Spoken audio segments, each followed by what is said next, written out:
Behind closed doors, said the Wall Street Journal, President Biden is beginning to slip. Really? Is he even worse behind closed doors than he is on the stage? Well, heaven help us if that is true. But why is the Wall Street Journal advising of this rather terrifying fact at this particular stage? Are the Democrats, even at this 11th hour, preparing to ditch Crazy Joe? Well, you could hardly blame them, except for the fact they've got Crazy Kamala in the wings, like a character from a horror movie, The Shining, or Misery, I don't know which. Crazy Kamala, laughing gas Kamala, has been being prepared by the glossy magazines as the kind of half-glamorous possibility for president. But no one can dare actually let anyone hear her. Because when they do, they realize that she's just as crazy as Joe.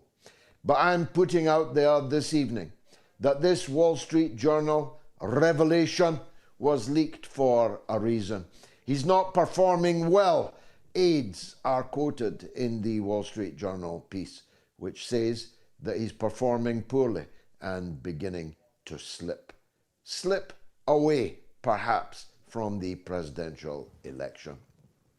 But we might not get to November, because the decision announced by the United States, in defiance of all the previous admonitions that they made, that the long-range weaponry they have supplied the Zelensky regime can, after all, be permitted to be fired inside Russia at Russian cities, is a game changer.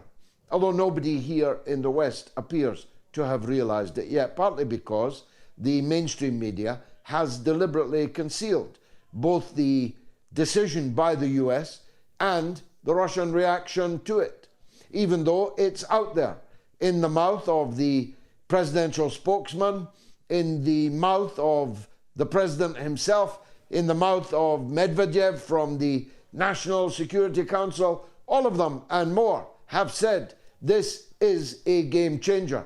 This moves the situation from a proxy war with NATO to an actual war with NATO, and one in which they will act preemptively. And they will act preemptively against NATO.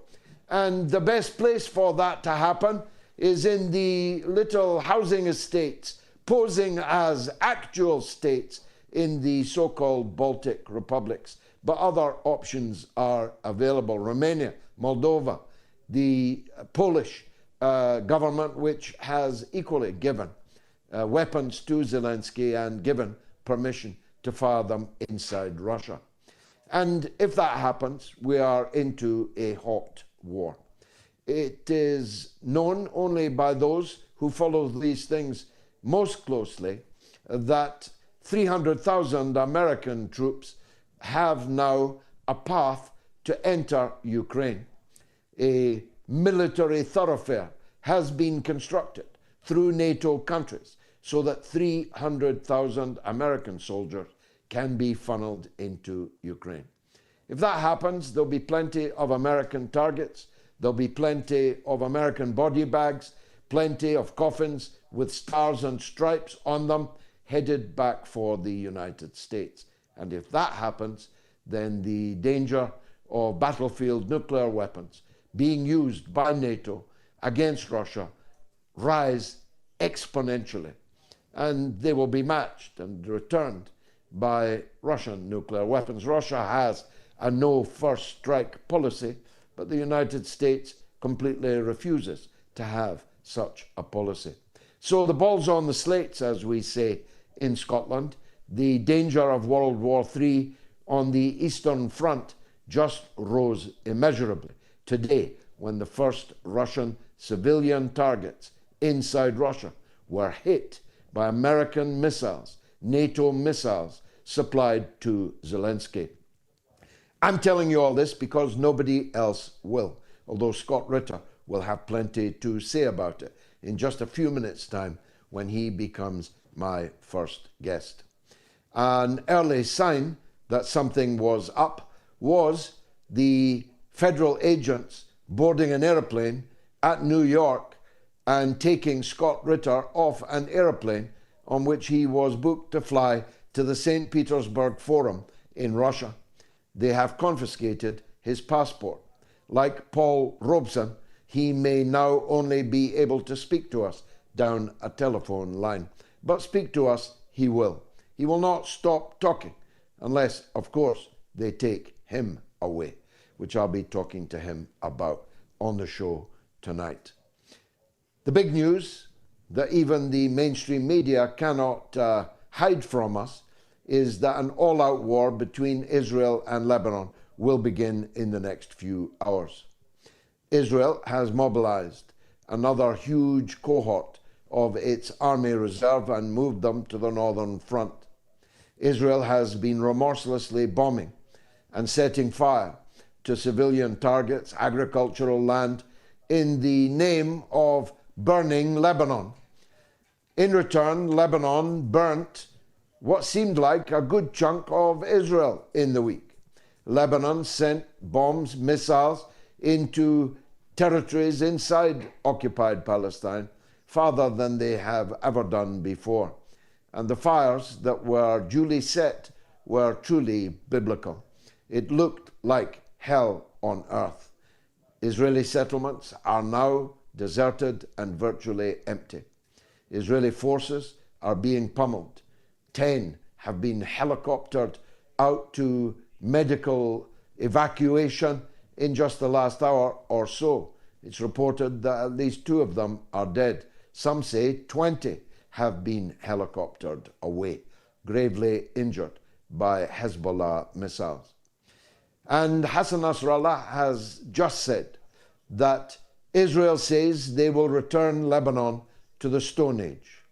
In which case, said the leader of Hezbollah, we will return you to the Stone Age too. Lebanon, Hezbollah, the resistance in Lebanon, has the means, and they appear to have the will to fight an all-out war with Israel. If that happens, we must assume that the NATO naval assets in the Mediterranean will enter the war, will begin firing on Lebanon, firing on Syria. And now we're right back into the possibility of a war with Iran. Iran just said in the last hour that it will retaliate against the Israeli assassination of a Revolutionary Guard advisor in Syria yesterday.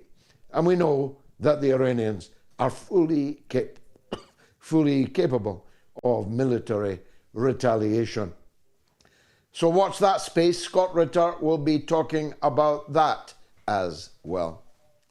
Now to the British general election.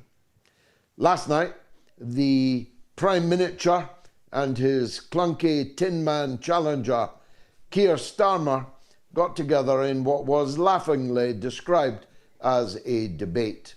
It was a presidential debate without the presidents. It was a debate without any kind of fluency or coherence from either party.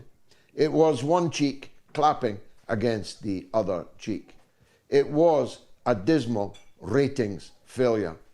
Because the truth is, the British public are not interested in either men. Many in the British public are interested in me and our electoral challenge, where the Workers' Party and our independent allies and friends are contesting hundreds of parliamentary constituencies, the main loser from which will be the man laughingly on the left there, Tin Man Keir Starmer. But a new factor has just exploded in the fourth coming, as in 1, 2, 3, 4 comings of Nigel Farage, the right-wing British nationalist leader who led the campaign to take Britain out of the European Union, who garnered, he was the leading man, 17.4 million votes to win the Brexit referendum A Brexit which has been spoiled, if not ruined, by the pusillanimous Prime Minister, little Rishi Sunak. He channels the anger of millions. Farage channels right-wing, populist, nationalist tropes and memes in a way that nobody else can. He will eat the Conservative vote from the right, of course. But a dynamic that hasn't yet been noticed is that most of the 17.4 million that he mobilised for Brexit are actually normally Labour voters. In the north, from the Midlands to the north, what used to be called the Red Wall, which Boris Johnson turned into a blue wall, and which Labour needs to turn back into a red wall if they are to form a government, is now in deadly peril. Because Farage reaches parts that Keir Starmer cannot possibly reach. He reaches parts that Rishi Sunak cannot possibly reach. Boris Johnson reached them for a time. Sunak threw it all away. But Starmer is in dire trouble at the hands of Nigel Farage. Mark my words, for every 2 Conservative votes that Reform now take from the Conservatives, they will take 3 votes from Labour. In fact, in 2014, they got millions of votes, 4 million votes for the, if you like, unplugged version of Reform. UKIP, they got 4 million votes, and most of them were Labour votes. So the whole election vista just changed markedly. All the opinion polls are null and void. All the election odds are null and void. Of course, it helps that idiot publicity seekers like to throw milkshakes on the Reform leader, Nigel Farage. Where was the close protection there? Where's my close protection, by the way, Mr. Metropolitan Police, Mr. Speaker of the House of Commons? You promised me close protection, and you have not delivered it. You have not delivered it, even though I reported to you yesterday 2 death threats in a single day. Are you waiting for me to be killed before you do anything about the people that are threatening to kill me? Because I promise you, if they kill me, then there will be millions of people in Britain will hold it against you for all time thereafter. And that will have its own political dynamic if that happens. But assuming that it remains as milkshakes and not acid, that it remains as blows and not shots, if we all get to the finishing line, then here's what's going to happen. We're going to win many seats from Labour. We're going to stop Labour winning many seats that they need to win. We're going to change the election result in London, in the Midlands, and in the north of England. We are serious, deadly serious, about our intention to replace Labour. When I was interviewed by Andrew Neil on Times Radio the other day, he feigned surprise that I should consider defeats for Labour as a victory for us. He imagined that we would be inclined to support the lesser of 2 evils, Keir Starmer over Rishi Sunak. But we don't support evil, lesser or greater, because that way evil always wins. And more importantly, we don't agree that Keir Starmer is the lesser of 2 evils. On the contrary, we consider him to be the greater of 2 evils. Why? You might well ask, as several journalists asked me today. Well, I always take recourse in the wise words of the great Malcolm X. It's about wolves and foxes, you see. The wolf is perfectly honest about what he intends to do to his prey. But the fox looks as if it is smiling, although its intentions are precisely the same: to eat the futures of our young people, to eat the living standards of the working people, to deliver them into a cold and penurious future, and possibly to deliver them into World War III. Keir Starmer is far more likely to take us into World War III than Rishi Sunak.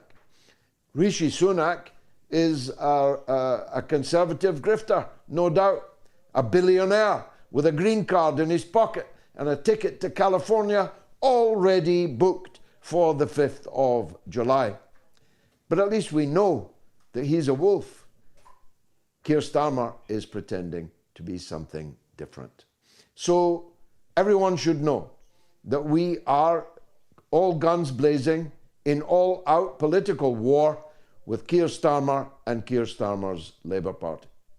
Not just for their betrayals of the Corbyn phenomenon, not just for their attempt to betray Brexit, not just because they have brought back Tony Blair and Peter Mandelson, that's Jeffrey Epstein's bosom buddy, into the back room to run the election and thereafter to run the country. Not just because Keir Starmer has announced that any public spending that he makes, any improvement that he makes to the public services will be funded by the very same private finance initiative, PFI, that ruined this country the last time they had the chance to do so in the governments of Tony Blair and Gordon Brown. Not just for any or all of those things. For millions, he will never be forgiven for declaring at the beginning of this now nearly 9 months of massacre and genocide against the people of Gaza that he was on Israel's side.